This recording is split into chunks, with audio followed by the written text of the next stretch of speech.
David Hornbeck is an idealist, and the roots of his worldview can be found in his youth.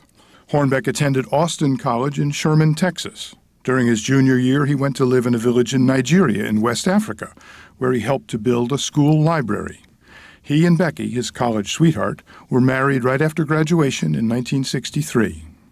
When you married David Hornbeck, did you think, hey, this man's going to be a minister? Yes, I thought he was going to be a campus minister. The newlyweds moved to New York City, where Hornbeck enrolled in Union Theological Seminary. While studying, he also worked in disadvantaged neighborhoods. It was a cultural shock in many ways. We saw the wonderful things about New York, the cultural side of it, but then we also saw what the very poor, economically poor parts of New York were like. With exposure to a larger world, Hornbeck found himself changing. Did he come home one day and say, Becky, I'm not going to be a minister? No, in fact, he came to Philadelphia as part of the campus ministry at Temple University.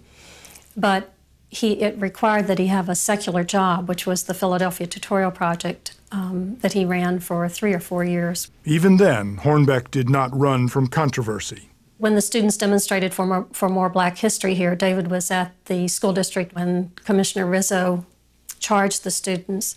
David was there with the kids and testified in federal court against the police commissioner and what had happened. He was labeled a radical by some, but others called him a passionate crusader who stood up to authority. I don't think of David as a radical in the sense of going out as an individual to try to change the world, but really working within a community of people who are interested in how the world should be and trying to work together to make that happen. To equip himself to tackle social justice issues, Hornbeck went to law school. In 1974, the Hornbecks and their 2 young sons were living in Harrisburg, Pennsylvania's capital. Becky was working for the school district, and David took a year to be with his sons.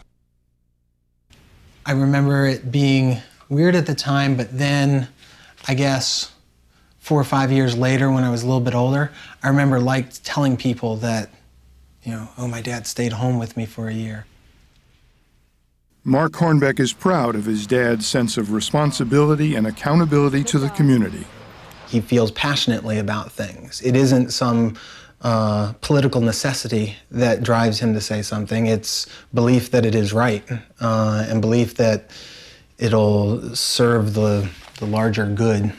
And I think if you listed characteristics of preachers or politicians, that doing what is right, doing something for the common good, would often fall more to the side of the preachers. It is we, not somebody else, that are called to lead our children out of bondage. Yes, all right. Leave no child behind. No child. All right.